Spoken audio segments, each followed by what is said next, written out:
Tonight on Nova, millions of people tinker in their basements. Once in a long while, one succeeds. This is Stanford Ovshinsky. He was right once before, and the world was wrong. Now he has a new idea. Producer Marianne Marzinski spent a year watching Ovshinsky try to turn his dream into reality. What will happen this time to Japan's American genius?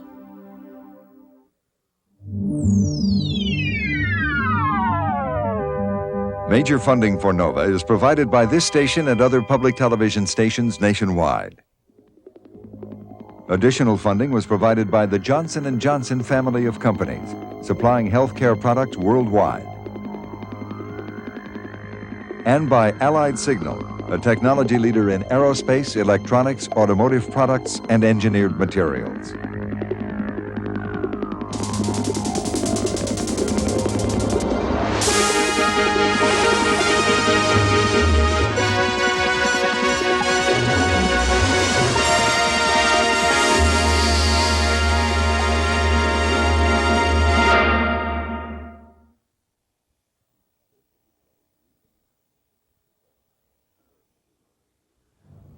In the suburbs of Detroit lives a man whose life revolves around two words in the dictionary. The first is amorphous, meaning shapeless, unorganized, unstructured, and in solid-state physics, lacking a crystalline form. The second, ovonic, he created, by combining the word electronic with his name, Ovshinsky. This man is a scientist, an inventor, and a high-stakes businessman. His quest is to solve the world's energy problem. 20 years ago, Stanford Ovshinsky, a one-time high school dropout and former machinist, made a discovery that shook the world of physics. In amorphous materials like glass, scorned by the founders of modern electronics, he found a world of atoms that led to uncharted technologies. His admirers see him as the greatest inventor since the transistor revolution of the late 40s. I grew up as a kid during the Depression thinking about basic problems of nature, being very excited by that. I grew up in a rich cultural environment in terms of thinking and speaking and reading, but it was also clear that I wasn't going to go to college. And so I chose a trade, and I chose a trade of machinist, of a tool maker, because to me, I still love it. To me, the making of things, the manufacturing of something, to take something that wasn't there and to make it new in different ways. It was a very exciting thing. I still love the smell of oil and the machine and the tools and the chips, but I was also part of, in terms of my mind, I wanted to understand. I felt that I was going to be an inventor from a very early age, because I felt something in me that said not only to understand all that one could, but then to change, to make something where something wasn't there before. Ovshinsky grew up in a world of exciting inventions, among them the vacuum tube, which made radio and television possible. Then, in the 1940s, a new electronics revolution began. The tiny transistor paved the way for today's high-speed computers and all of modern telecommunications. The world of possibilities was opening to probing minds. I was inquisitive, I was curious. I wanted to understand, I wanted to participate, I wanted to help change the world and shape it. The new electronics industry depended completely on crystalline materials like silicon with their regular atomic structure. When a small impurity is introduced, it greatly enhances the ability of the crystal to conduct electricity. But crystals must be grown, and the process is expensive. Ovshinsky had the revolutionary idea that non-crystalline materials like glass with a disordered atomic structure would work just as well. But these amorphous materials had long been disdained by physicists who considered them poor conductors of electricity and hard to analyze mathematically because of their random nature. Stanford Ovshinsky was challenging the dogma of modern physics. What brought him to this was an interest in biology and a strong intuition. He saw similarities between amorphous materials and the nerve cells of the brain. So I was always interested in biology, but I became interested in what is the nerve cell? How does it store information? How does it switch information? How does it transfer information? And there was no theories there. The field of transistors and crystalline materials, which were rising so steeply, had no answers for that. Now, to be able to take materials, to take atoms now, and to put them in new and different ways relating to each other, you can't do that when you have a crystal, what we call lattice. It's a tyranny. You must have, here's a lattice, crystal lattice. This is a crystal, germanium crystal. Everything is very regular. You can't distort that or change it much. You have limitations. So if you want to create new materials, you have to be able to synthesize. You have to be able to take from the mind instead of from the minds. And then you must use because it's an uncharted area in organic materials. You must be able to have a vision of what those atoms, how they can go together. You can't violate the laws of chemistry and the laws of physics. What you have instead is a new world of chemistry and physics, where if you can determine in your own mind what the atoms would naturally do. It took him years of experiments in his home basement until he came up with this tiny device made up of amorphous glass and capable of switching electricity off and on at the amazing speed of a trillionth of a second. It's impossible. It cannot work, scientists scoffed at him. Ovshinsky took his invention to Helmut Fritzsche, chairman of physics at the University of Chicago, who at first couldn't believe what he saw. So we had to understand what gives rise to the memory state. But the evidence was undeniable, and Fritzsche became a convert. That was a forbidden subject in the early days of semiconductors. In crystals, you can't have it. This does not happen. Or you don't want it to happen. It's a failure mechanism. Yes. When the results were published, Ovshinsky made history, and his invention became known as the Ovshinsky effect. Glassy electronic device may surpass transistor, the headline said. The structural state between an amorphous state and a partially crystalline state and back to an amorphous state. And the optical memory that came from it and all the This was photography. all initiated by electrical pulses, but any kind of energy. A self-taught inventor had embarrassed the world of science, opening a new field of material studies. You know, humans create the disciplines. Nature did not. But it is a combination of physics and chemistry and what we now call material science. When you do that, you have an effect upon the way we live. Look at how the transistor affected the way we live. The electron tube affected the way we lived in the old days, and how we listened. We had radio, and how society lived was changed by the radio, just like how society lived was changed by the automobile. Obviously, the society is changing now because of the computer and because of the transistor. Now, with amorphous materials, and you're able to do so many different things in so many different ways by thinking in terms of amorphous materials, then there's going to be another impact of how we live. And I hope, and I look forward to that impact being a very favorable one. Mostly the visionaries don't succeed, don't keep their sanity, don't keep their judgment, and so on. Dr. Isaac Rabi, Nobel Prize winner and the ground man of American physics, has been watching Ovshinsky for 25 years. Some succeed and some don't. So much depends upon the times. So much depends upon accident. So much depends on whom you meet, what impression you make. That's the whole gamble of life. You can't lay down the rule.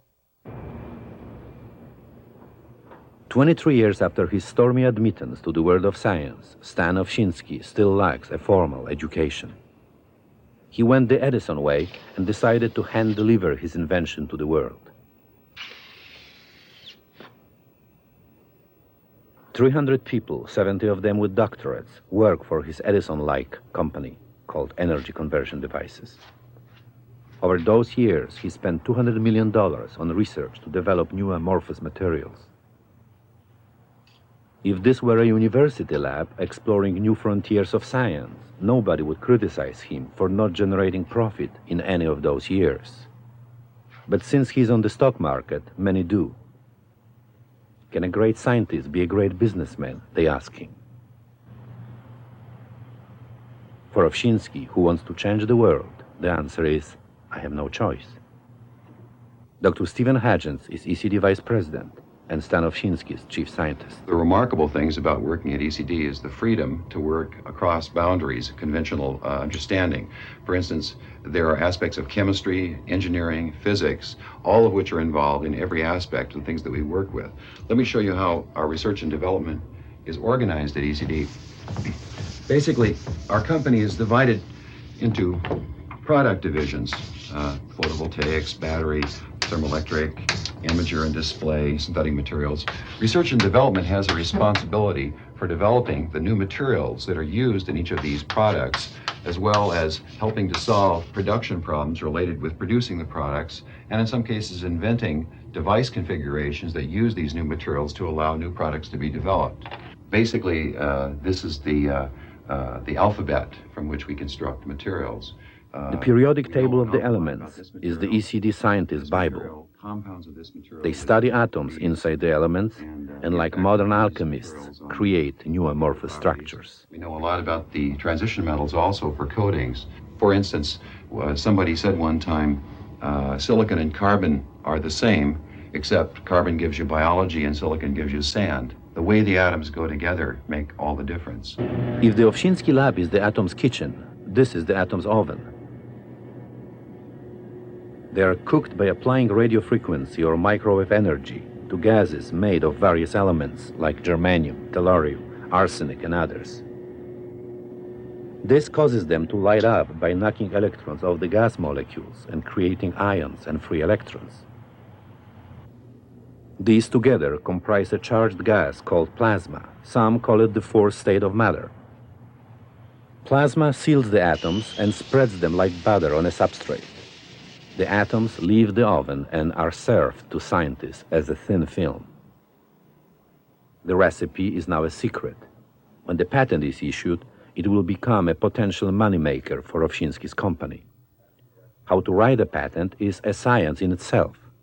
The strategy is to be general enough so that others cannot create their own inventions, but to reveal just enough so that they must rely on yours.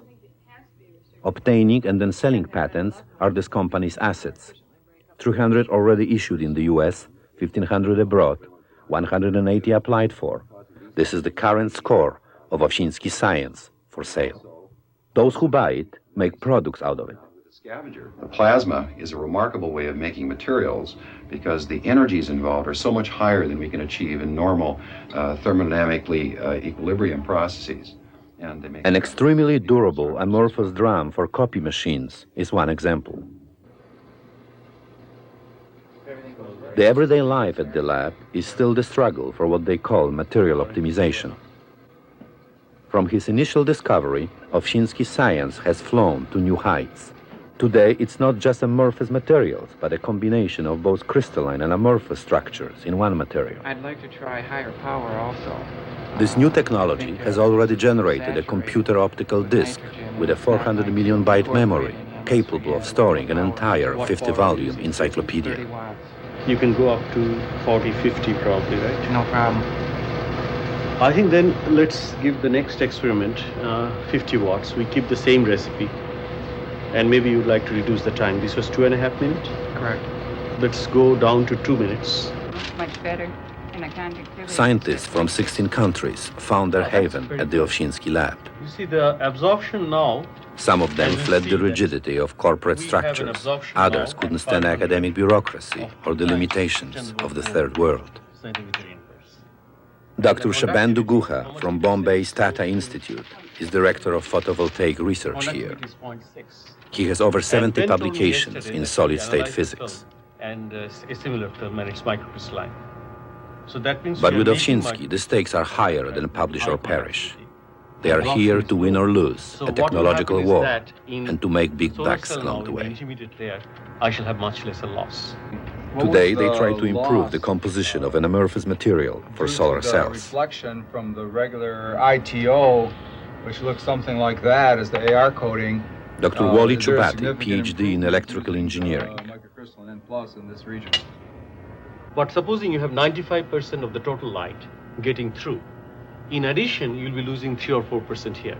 So this is the first thing that we are trying to do. How about the match between the... Dr. Adam Pawlikiewicz came from Poland. Silicon nitride and silicon, amorphous silicon here. Don't you think that you may lose some kind of collection because of the fact that perhaps microcrystalline is wider bandgap? That's a good question. But as you know that even the microcrystalline P+ that we are using today, without nitrogen, that has a bandgap of about 2 electron volt. You can now talk about hydrides. You can talk about... Of all Ovshinsky's scientific goals, the application of new materials to solar technology is closest to his heart. Here in the Institute of Amorphous Studies, he built in the back of his 10-acre yard. Scientists holding the highest academic titles in physics and chemistry come to listen to him. Unless they're complex like boron or His message is that the key to solving the world's energy problems lies in his solar cells. Truly amorphous silicon is not... His mission is to convince the world that he is right. Truly amorphous germanium is not very interesting. This is a dream come true. As you remember, NASA doesn't have... this is twice the energy for... His newly developed amorphous solar panel is so light and flexible, you can almost wear it as a shirt. You can't do that to a crystal. The Ovonik switch brought Stanford Ovshinsky scientific fame. This is the Ovonik machine that is supposed to turn this fame into a technological breakthrough in photovoltaics, the conversion of solar energy into electricity. 6 layers of amorphous thin film will be deposited from the plasma onto a sheet of thin steel. Photons from the rays of the sun will excite the electrons in the amorphous solar cell, and these now free electrons will create electricity. To do that, they have to be channeled into a silk-screened grid pattern, a kind of thin film wire made of silver paint. The machine is called the continuous web roll-to-roll photovoltaic processor. With a speed of 10 inches per minute, the machine makes solar cells 1 foot wide and up to 2,000 feet long. In 10 years' time, 30,000 of these machines could produce enough cells to cover 5% of Arizona and provide enough electricity for the entire United States. Ovshinsky's critics and competitors call this machine a white elephant. They call him an impatient inventor who put the cart before the horse, spending millions of dollars on a machine before establishing a market. It is a third-generation machine born out of not quite happy marriages. The first one was financed by the money ECD made on a solar contract with ARCO. The second was a $20 million Japanese baby, fathered by Sharp Corporation to produce minuscule solar cells for pocket calculators. When the market became oversaturated, the machine had no more use.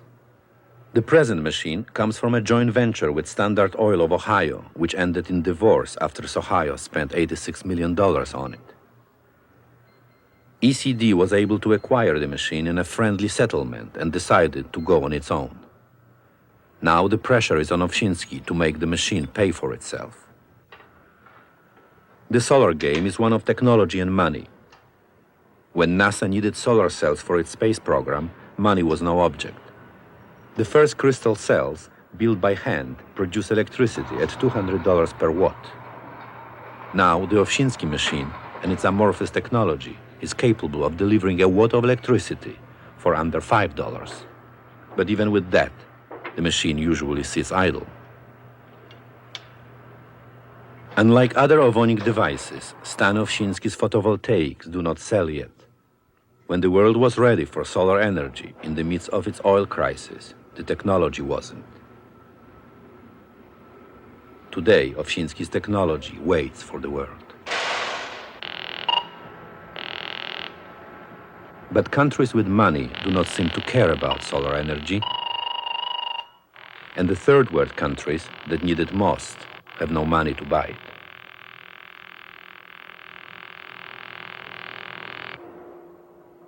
Stanford Ovshinsky places his hopes in Japan. This is his 80th trip to Japan. Iris, his wife and PhD in biochemistry, is vice president of their company.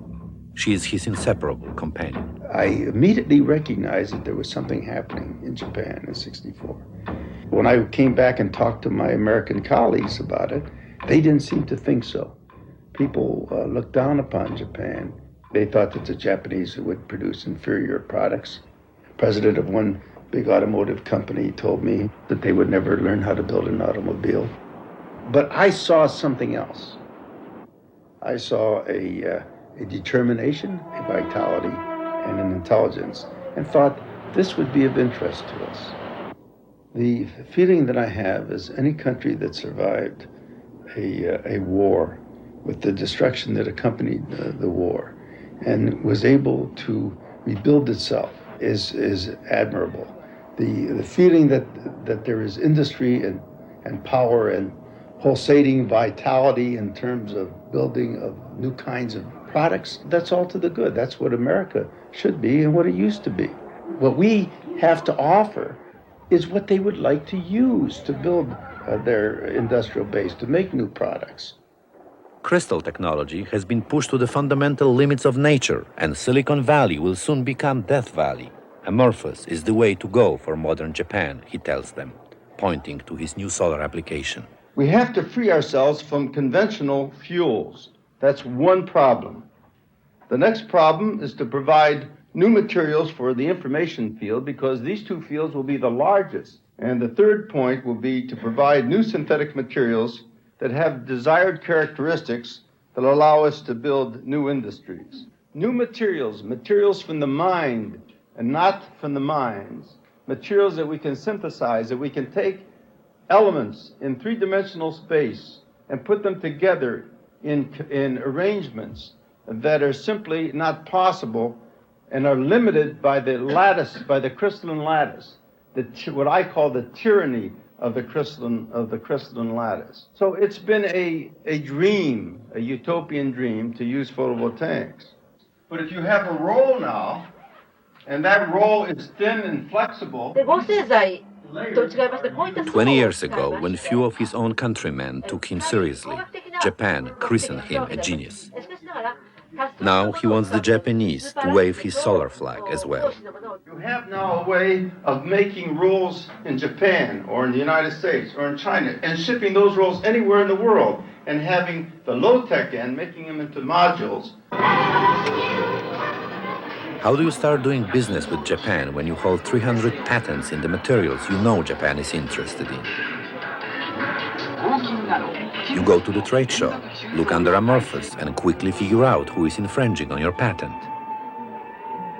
Then you kindly invite the big corporation to buy the license from you, and after they decline, you threaten to sue them. That shocks the Japanese, who are used to solving problems by friendly negotiations. And that was exactly the beginning of Ovshinsky's romance with Japanese industry, a tough start with a happy end.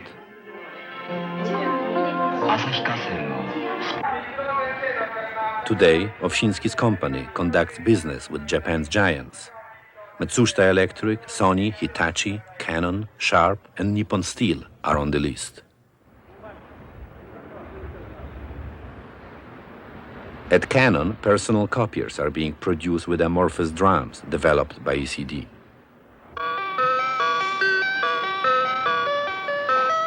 The revenue from licenses like copier drums, optical discs, memory systems, scientific mirrors, and coating for machine tools supported his company for 23 years. If it wasn't for the Japanese, the prolific inventor-entrepreneur who is spending the bulk of his revenue on solar technology could have been out of business. It was though a different Japan that opened its arms to him a decade ago when a bonanza was on the horizon. Today, overproduction and trade friction forced the Japanese to make more cautious economic decisions. ECD Japan is his subsidiary. From here, he sells his patents to Japanese industry. 日本の場合にはですね、非常にそれがややこしいんですわ。そういうことでね、その日本でもって元々出してたパテントっていうのは本当のオリジナルでアメリカでコンティニューションやって例えばうちのパテント Most of the big Japanese company is because they've been suffered by the such strong yen hike. But the president or top management is not, like a founder, usually. Its founder is different. But those kind of people are employed, the president or employ the vice president. And those people are just trying to maintain their reputation in the industry. So what they're trying to do is, because in such, the panic situation, they rather want to get, the immediate return. Japan, in that sense, is becoming more Americanized, where we're involved in trying to transform the way a society has to work and live. And these guys are going back into saying, well, what can we do this week, this month, this near term? Now Japan is a person. One of the biggest Japanese venture capitalists, Ryutaro Hasegawa of Mitsubishi Chemical, has just returned from China. Anticipating a manufacturing crisis at home, he looks to Asia for new labor and consumer markets. And that is exactly where Ovshinsky hopes to sell his photovoltaics. In terms of, these are some of the photovoltaic products. See how flexible? Yeah. Photovoltaics now is in crystal form is heavy and glass and it breaks easy and it hasn't got, well, look here. Thin and flexible. 56歳橋本きみさんからいただきました。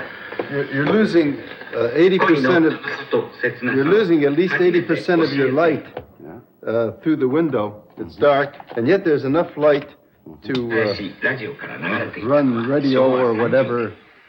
And this is not only for radios, but of course to do work. To be able to bring energy to people who are without it is going to change their life so much. The ability to have medicines and to have jobs when you have, without electricity, you can't have anything. I have to be not only an inventor, I have to be an entrepreneur. And I have to have a strategy of how to introduce a new product, a new invention that can have so much potential impact as photovoltaics. You could carry under your arm 40 kilowatts of electricity, something you could not do with nuclear energy, obviously.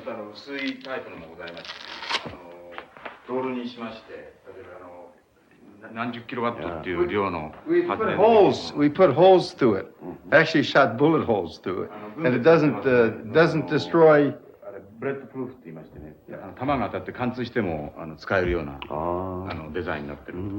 So what it's a new technology, thin film, on flexible substrate, and it allows you to do things that simply were unrealistic, utopian before in terms of solar energy. For the first time, it makes sunlight a practical form of energy conversion. 薄膜で、ごく薄い膜をステンレスの上に要するにつけてますんで、フレキシブル、曲げても大丈夫ということで、こういう形でもって初めて実際に太陽を光に変えてですね。頭の中でそうね。And the fact that the climate can get so much hotter from the pollution really is what it amounts to from burning fossil fuels. So in any sane society, the burning of fossil fuels, which could cause such a horrible catastrophe, would be banned. But nobody can ban coal or oil. And oil is dangerous. I know he's a big oil man, and Japan went to war when its oil got cut off. Right now, the war in the Persian Gulf is over who controls oil. A diligent student in Japanese manners, Stan Ovshinsky made unusual inroads in the world we call Japan Inc. It is a world of family connection, university ties, and government influence in which an American businessman often behaves like a bull in a china shop. The daughter of Dr. Tadashi Sasaki is getting married.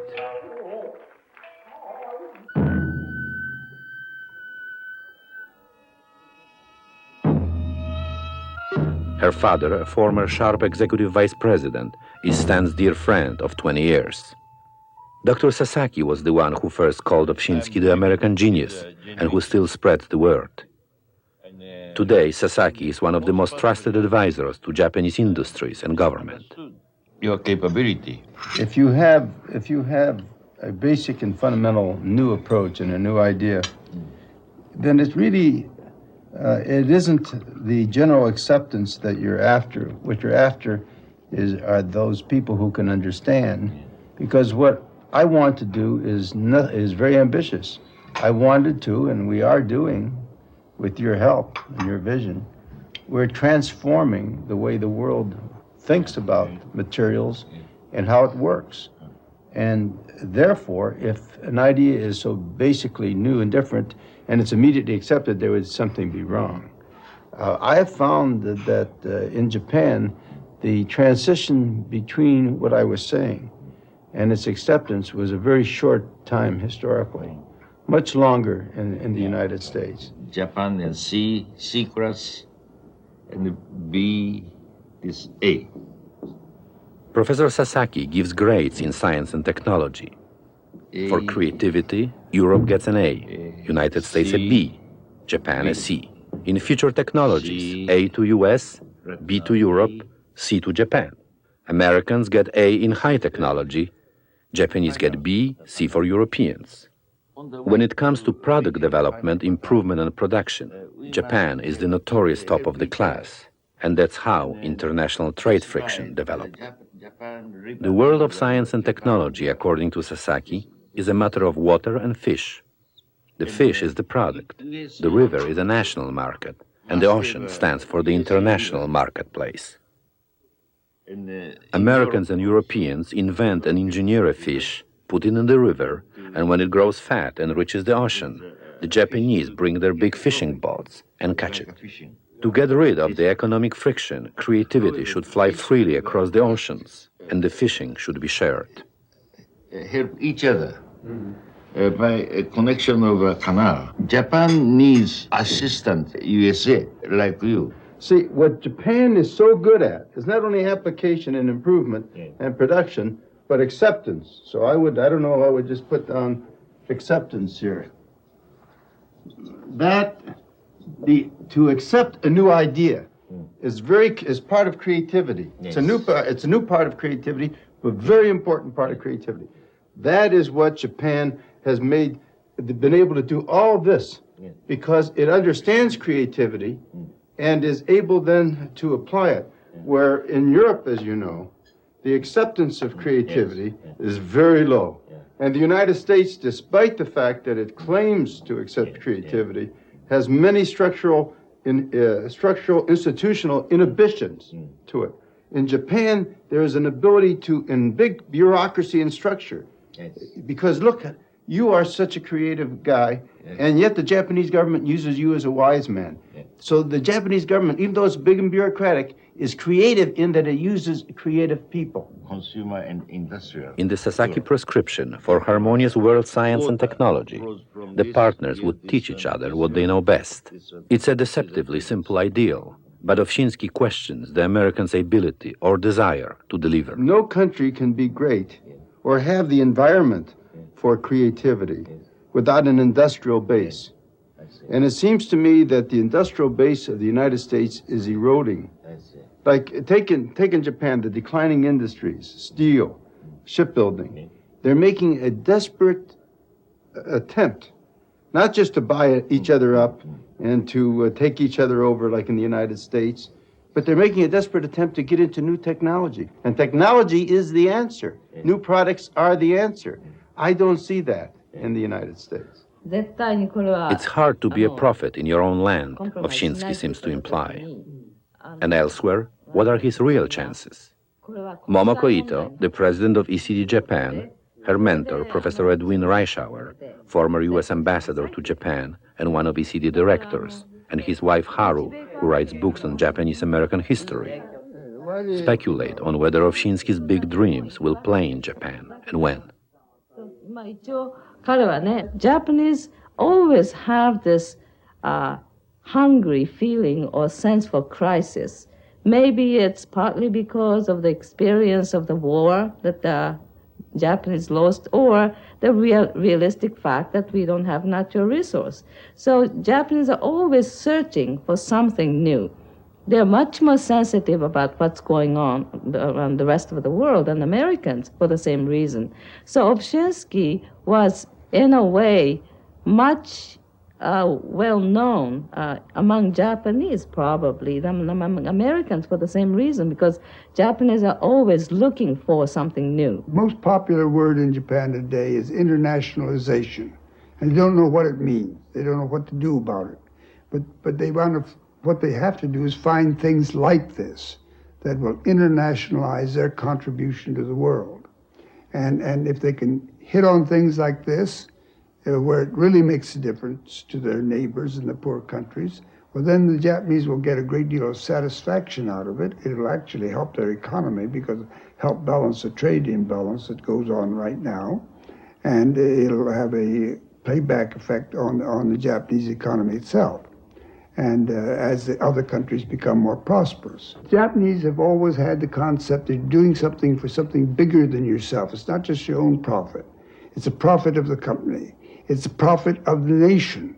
Japanese industry was built up, to produce a strong Japan. And now Japan's gotten to a place in the world where it has to do it for the whole world. It can't get along by itself. The whole world has to prosper, the poor countries as well as the rich countries. And the Japanese see that if they're going to maintain their present position and play their natural place in the role, they've got to do something for the whole world. And so they're looking for something in the same way. And Stan and the Japanese therefore just click together on this. They both want to do something that will count in the long run and count for the world and give Japan the position it should have in the world, and us our position of leadership too. Uniformity of this material. Back in Detroit, with a maybe from Japan, Ovshinsky is looking for bright people who can create a market for photovoltaics in America. Dr. John Kelly, private consultant in public policies from Austin, Texas, is one prospect. No way that you could make it any right, technology. But it's like the newspaper. The newspaper is great. Who's going to write on it and who's going to buy it? Now, to have a newspaper, let's use the same analogy. To have the newspaper, you have to have a literate public. Right. Yeah. And so that's where you come in. The projections, the energy projections for the United States indicate that we're going to have very serious shortage in base load capacity, the ability to generate basic energy supply for domestic and industrial purposes in the United States, unless we do one of several things. Either we build more large capacity generating facilities, which would either be coal-fired or nuclear-fired, or some petrochemical base, or we move to a different technology, to a solar technology that can provide that base load.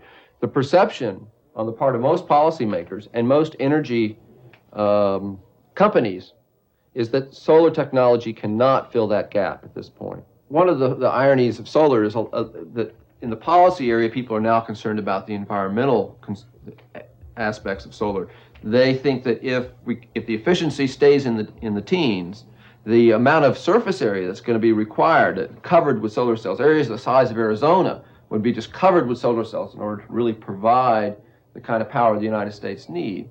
Is that an accurate view? Is that a well, it reminds me of the people who felt they ought to design airplanes by flapping their wings like a bird, because a bird flies. It just takes the conventional way you've been doing things and now extrapolates for new technology that's what you ought to be doing. Well, I think the day of the tremendous centralization of energy and then the distribution of energy in the conventional way is one that is going to is changing and will in time become very much less important. Just as you were talking about baseload, there's two different important points in energy. One is generation and the other is transmission. And transmission costs are very large. In any country that doesn't have an infrastructure, for example, it isn't just the generation that's important. They couldn't afford to build the wires that go across the mountains or the rivers or what have you. The fact is that the problem that I see now is not one of technology. It's not one of science. It's a bit of psychology. It's really a public policy. Because how to get a revolution started is one thing. How to propagate it is another. And what's needed now are other kinds of people, of the entrepreneurial bent, of the planning bent, of the ability to meet the kind of social structure and political structure problems that are involved in changing the vast field of energy as we know about it. That's where I think the people like you can be very helpful to people like ourselves, because that's what's going to be required. Okay, as far as the decision... A sales meeting at Sovony, Ovshinsky Solar Energy Company. A salesman from Arizona is on a conference call. He wants to know what price per watt to quote. $3.95 is incredible. Nobody comes close to it. They struggle to get volume orders, without which any price is below the production cost. On the solar energy market, the law of supply and demand is still a hope, not a reality. No different than when Henry Ford started his Model T, comments Stanford Ovshinsky.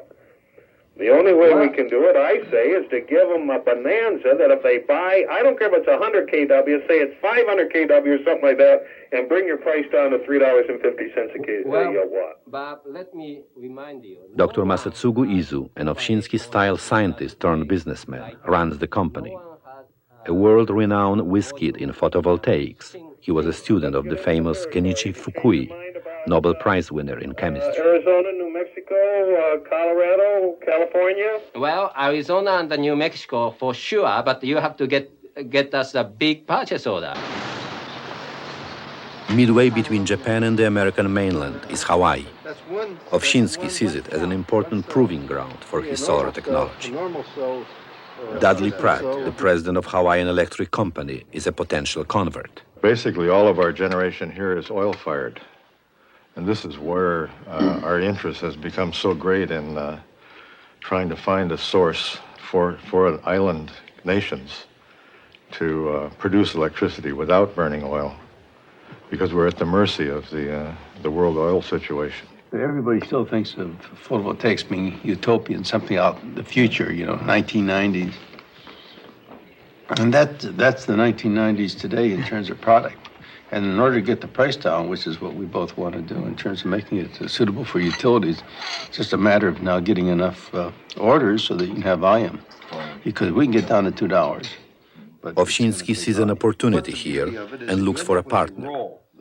He knows that sun-abundant Hawaii pays the highest electric bill in the nation. He also knows the Japanese like to invest here. He has a solar agenda for Hawaii. He would assemble his panels in the islands, should the Japanese investment come true, and later, with even more venture capital, he would install a photovoltaic plant, export the panels to the Pacific Basin, and assemble them there. Translated and transferred an idea which appears to be so advanced into an actual product into a developing country or a country which really doesn't have technology, because that's one thing they can do. And right now in America, everybody thinks that business, and they assume I'm supposed to be a businessman, right? And I'm being criticized because a businessman has to think in terms of mergers, takeovers, all this sort of paperwork that doesn't build value. And I believe that the real value has to be built is in science and technology, and you cannot lose that base, and in production. And Japan works with us, comes to us for technology and production technology. There's no marvelous that one person can do it and another person can't. It needs a determination and a culture that you're going to build things. And this is something that the Japanese have and others are developing. It's an ethic. And it's an ethic that's disappearing in the United States.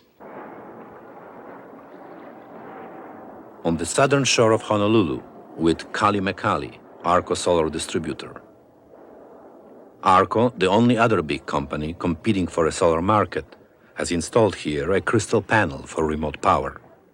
Across the water, Japanese investors will pour $4 billion into building another Waikiki without including solar power. This saddens Kali. What an exposure for a solar farm, he tells Stan and Iris. You see, this is stiff. Breakable. This is in Kali's solar shop, Ovshinsky compares Arco crystal cells to his flexible amorphous panels. The inventor and the retailer are comparing notes, asking themselves whether solar in America will ever take off. According to Kali, it all amounts to dollars and cents. You're talking about electronic gear, metal parts, wiring, power inverters, and right on down to the batteries. If we had billions of dollars worth of that being made, then this industry, which is just an ordinary sort of cottage industry in many ways, would be changed, and the economics would have to start changing on this. And as you cut down on weight and size, at night, solar energy gets expensive. When storage batteries are added to the installation cost, the price per watt doubles. But Ovshinsky argues that the self-contained solar home is not practical in the United States. He wants your utility company to serve as a battery, at least until better storage technology is available. He himself plans to develop an entirely new kind of storage battery, based upon his forays into the hot new field of superconductivity research. This, he believes, will be his next technological breakthrough. So once you started a revolution, you cannot fix it in time and space and say, gee, that's it, and look at the limitations. You can now say, what does it need now to really evolve into what it should be? Photovoltaics can compete here, Stan, if we take under consideration the real true cost of where the energy sources come from. And you got to include cleaning up the mess from acid rain, the coal dust that's in the air, and the ruining of the aquifers, and we have to go clean a whole aquifer out and see what that costs. If they include those costs and put them on the back of the polluting industries, photovoltaics can compete hands down right now. We have to really realize that if logic ran the world, there'd be no war, there'd be no unemployment or poverty. And so what we have to do is live with this, but change it. And public awareness is going to take too long. We have to really appeal to the self-interest of the groups involved. And if the utilities have been a factor of retardation, then we have to work with the utilities. We have to really win, I hate to use the phrase, the hearts and minds of others to do this. And the only way we'll do that is by showing them the reality of the situation, that we can do this, that we have the mechanism for where they can make money, and at the same time where we can build new industries in the electrical industry, in the DC industry. The things that are holding back technical progress is that there's no investment. The people are investing in real estate here, in the hotels, are not investing in technology. The governor of Hawaii is interested in Ovshinsky's plans. With sugar going down and everything, agriculture not being what it should be, it seems to me that here's an opportunity. One of the things Hawaii has is a tremendous resource of people, knowledge, skills, and the sun, energy potential. You know, so they're all here. About television, So light. yeah. Call it What's the backing? It's just plastic. By the way, it just shows. I have my saying is, if you're sleeping on the floor, you can't fall out of bed. This is the ultimate. It's the ultimate in low cost. It's the ultimate in what you can do. You know, the other thing, Governor, is that this kind of technology spawns other kind of technologies that Hawaii could be involved in. Now we have to discuss storage. Ultimately, he will receive a small order from Hawaii to build a 10-kilowatt solar farm. It's a small victory in a long uphill fight for solar that involves Japan, his longtime ally, mainland United States harder to win over, and Hawaii, a bridge between these two worlds. But this man, who thinks only big battles are worth fighting, expects a struggle.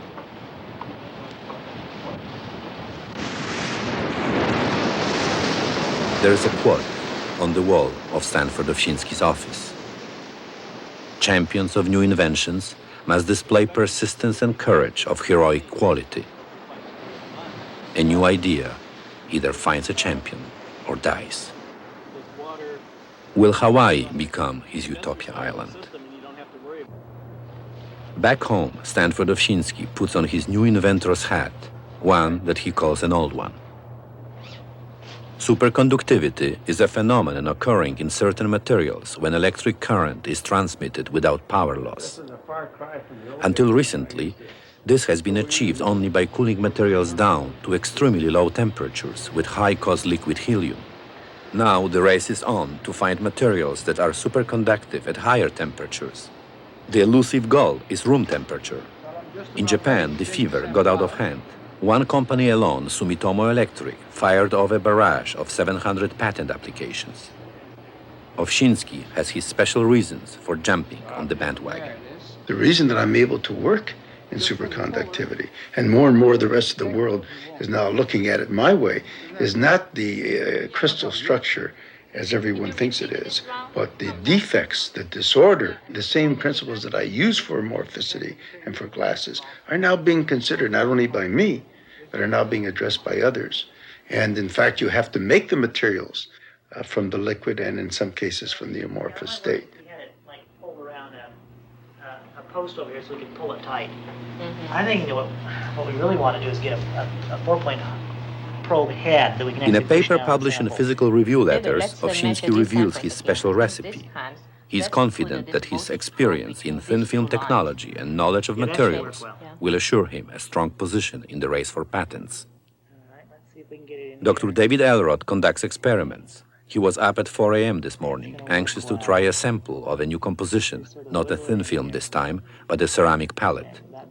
He thinks he has witnessed something extraordinary, and he wants to obtain the same result in front of the team. David will put the sample into a cooling tank filled with liquid nitrogen. While conducting electricity through the sample, he will be lowering the temperature of cooling until the magic zero resistance will appear on the measurement instrument. After achieving zero resistance, the temperature reading will indicate the success of their experiment. Dr. Rosa Young is the superconductivity team leader. So we're down below 1 milliohm right now. We're down to 0.7 milliohms, Steve, and you know it's pretty high temperature. That's 180. 180? Okay, yeah, 180. Well, then we got to zero, yeah. Not yellow, but it's dropped very fast now. Yeah. It's dropped very fast now. Well, then I think we ought to wait for this one. I think I'm not breaking for lunch. I don't know what anybody else is doing, but I'm not breaking. Yeah. The exciting thing is that you can have a breakthrough every minute. You know, we never know what this sample will look like. So this we're about 1.3, and we're down 6.76. Oh, this is really coming down. Yeah, you are. This is really 1.668. Yeah. You're checking for critical current. Yeah. It's very close to it's zero. Very close. It's very close to zero. 745. Is that right? Wait a second. Yeah, 745. 745. It's to zero. It's to zero. What's the temperature? Oh my God. What is it? I don't know. I can't get it anymore. 745 is this is zero. 65. Is that right? This is zero. I'm increasing the current, right? 168 Kelvin. Incredible. It's incredible. Make sure that you have it all witnessed. We have a lot to celebrate today, and in the usual ECD fashion, where science has to be fun, and this is certainly fun, then everybody get out of the way because workman's compensation, I don't think covers this. Hey, glass. Between a prediction of a new superconductivity market of $20 billion by the year 2000 and a projected annual $50 million royalty to ECD for optical memory disks, the scientist cheers his alter ego, the capitalist. But for all this, his company is still running in the red. So he recently restructured the company, laid off 100 of his staff, cut his and his wife's salary in half, and asked a big headhunter to find him a chief operating officer. Back home, life for Iris and Stan Ovshinsky is as amorphous as the materials they develop. In their basement, the Ovshinsky switch has been switching on and off continuously for 23 years, proving everybody else was wrong about amorphous materials. Stan and Iris are two people on a mission with their joys and sorrows, having no boundaries between home and work. Energy conversion devices, their mom and dad company, is a 2-minute drive away. The company stock roller coasters, up when they invent things and down when they cannot sell them right away. Anybody who believes that they're a true revolutionary that wants a rant from a soapbox is not going to change society. Society is changed by hard work and dedication and sticking with it. You're not in there for an overnight victory. You're there to build on general principles. He's not an Edison. He's an Ovshinsky. He's of this age, and he's didn't have this formal education, but he has a lot of education. And he's working with things which have been discovered recently, and he's mastered and he's understood it. He has some of the Edison thing that he plays around this way and that way. I think he's more of a brilliant mind finding his way through the intricacies of modern technology and science. One of a special breed, Stanford Ovshinsky, was once right when the world of science was wrong. Now his scientific reputation is unquestioned. It is the business world he is up against today, and the business world seems to be dragging its feet. Will Japan's American genius ever become a prophet with honor in his own land?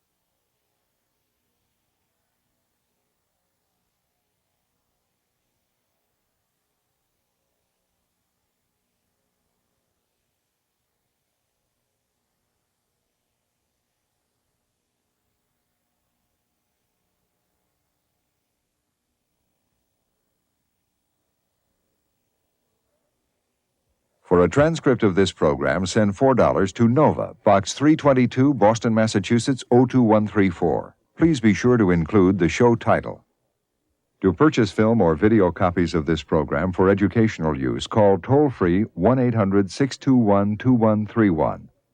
In Illinois or Alaska, call Collect 312-940-1260.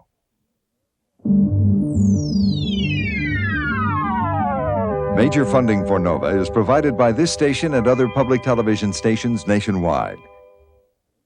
Additional funding was provided by Allied Signal, a technology leader in aerospace, electronics, automotive products, and engineered materials. And by the Johnson & Johnson family of companies, supplying healthcare products worldwide.